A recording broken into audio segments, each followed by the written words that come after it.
के बिहाफ पे गवाही देना चाहती हूँ। उसने मुझसे फ्राइडे को शेयर की थी और वो बोल रही थी कि वो नए साल में इस गवाही के बिना नहीं जाना चाहती। वो कह रही थी कि मैं ज़रूर आऊँगी और मैं ये गवाही को ज़रूर दूँगी। तो ये गवाही प्रियंका के लिए है। प्रियंका, तुम पता नहीं क्यों नहीं आ पाई हो, पर तुम्हारे बिहाफ पे मैं ये गवाही देना चाहती हूँ।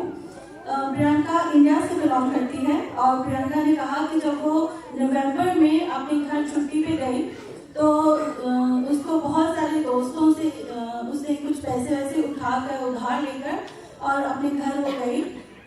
तो उसने कहा कि मैं जब वापस आई तो मेरा खुदावन से हर वक्त यही दुआ थी कि खुदावन, मैं 2018 में इस कर्जे के साथ नहीं जाना चाहती, तो मुझे इतनी हिम्मत दे, इतनी ताकत दे कि मैं ये सारा कर्जा जो है वो उतार सकूं।